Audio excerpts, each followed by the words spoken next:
If you look at countries like China, for example, they're a big consumer of oil.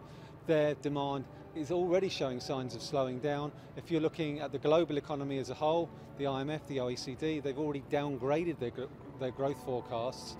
So there's a demand issue as well as a supply issue. And at the moment they're balancing each other out and they're keeping the oil price, albeit at multi-month highs, but they're keeping it still away from that $120 a barrel, which I think is pretty much the pinch point, I think, where you could actually tip the global economy into recession. Recession. We hate that word. The reports are varied, but always come back to one inescapable conclusion. As ISIS gains more ground in Iraq and surrounding countries, the price of global oil will change. Terrorists may soon control more than a few shekels of the cost, and America and the world will be forced to confront the fact global energy is in the hands of killers. This and more on the dollar side of things. Welcome back to Midpoint. Author and columnist Todd Wood joins us. Todd, thank you so much for being here. Ed, I appreciate you bringing me back on. Thank you. It's always a pleasure. Unfortunately, now we have to get down to the dirty side of things. $120 a barrel for oil. How far away from this are we? Well, it all depends on events in the Middle East. And, you know, the point I've been trying to make to people is that you now have the Islamic State, which I guess is what they're calling themselves now, basically controlling a huge percentage of the world's oil reserves. You know, they have a good portion of Iraq. They're banging on the door of the kingdoms, meaning Saudi Arabia, the UAE, Kuwait, and those four countries together.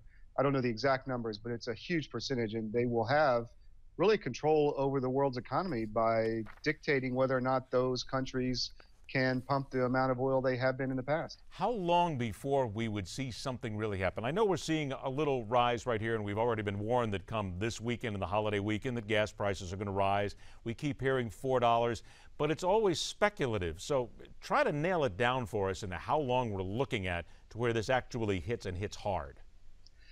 If you see ISIS or the Islamic State push into the kingdoms or push into Baghdad, I believe, you will see an immediate spike in the crude oil price, which, you know, there's a delay when that actually hits the pumps, but I think it could be immediate. Again, it's all real time based on what is happening in the Middle East.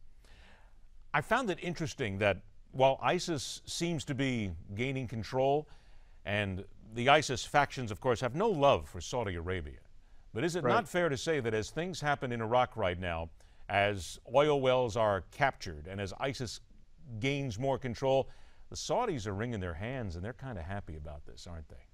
Well, you know, they are in an interesting situation. They have been supporting these guys in Syria against the Assad regime, which is a client state of Iran, and that's a Shia state. You know, Saudis are Sunnis and the keeper of the holy sites in Saudi Arabia. So they have been supporting these guys, but now they've also been walking a fine line because in their own country they have terrorist problems from the far, you know, jihadist type sects, and so they've been keeping the boot on the neck of these guys in country. But now that the ISIS guys are coming down towards them, and so they're going to have to deal with really an unexpected situation, I think, in their eyes, and that the people they were supporting are now could possibly turn against them, and now they're worried about possibly even the kingdoms being overthrown and having being eaten up by this new Islamic State. So it's a whole new world for the kingdoms. Is it fair to say that the Saudis have pretty much written off Baghdad and Iraq, and perhaps they did some time ago, and indeed what we're watching here right now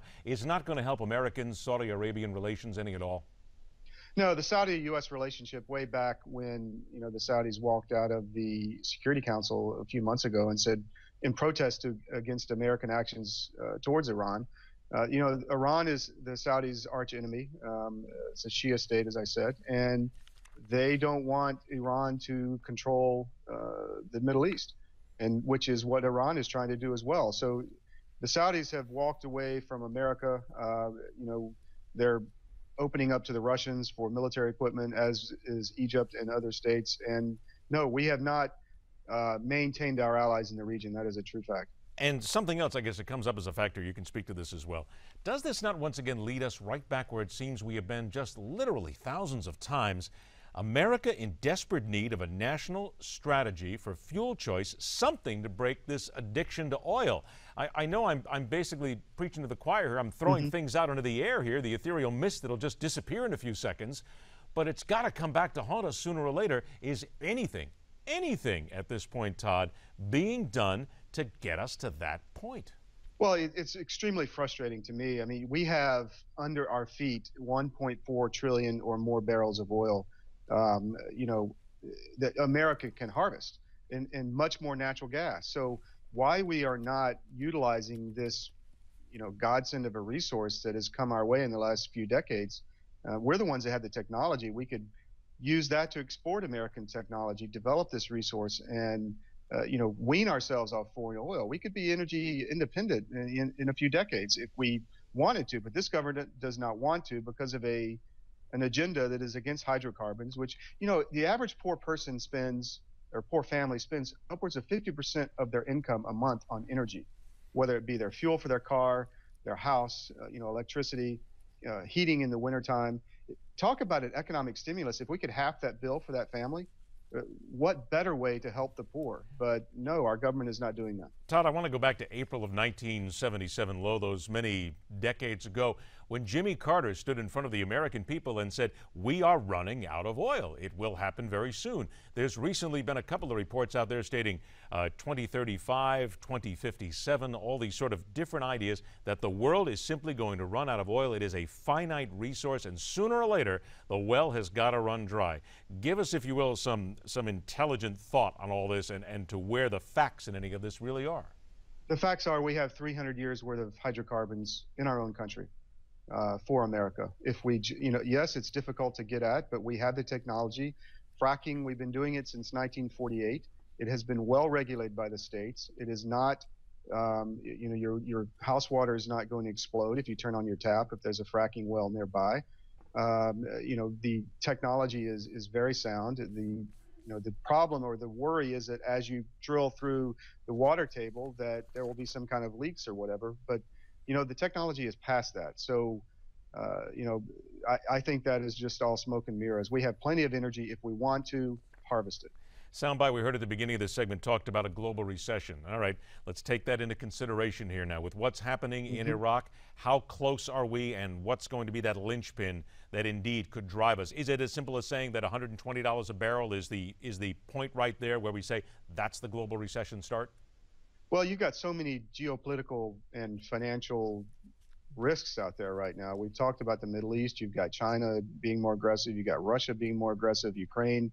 You've got the debt crisis still raging in Europe. The ECB is just basically masking it by printing money. In the U.S., you've got the Fed looking to reduce its bond buying, and we'll have to raise interest rates at some point. And no matter what Janet Yellen says, the market will react when we start raising rates to a market rate. Right now, we're paying next to nothing for all this money we're borrowing.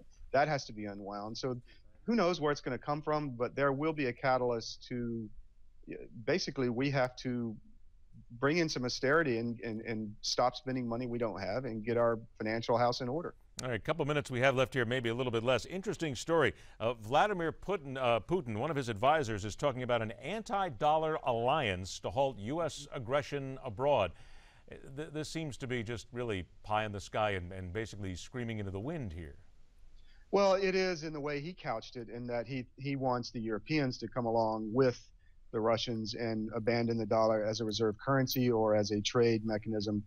That won't happen. However, if Russia, China, Brazil, a lot of the other, developing markets, Iran, come on board to do that, there could be an impact in the U.S. dollar, and they could use that as a financial weapon. And as we get more and more in debt, that is a problem. I mean, they could force interest rates to rise on us if they coordinated actions, to sell our bonds or whatever. So it is a problem, and we again have to get our financial house in order to not let them attack us in that manner. About 30 seconds left. Is the key country in there China?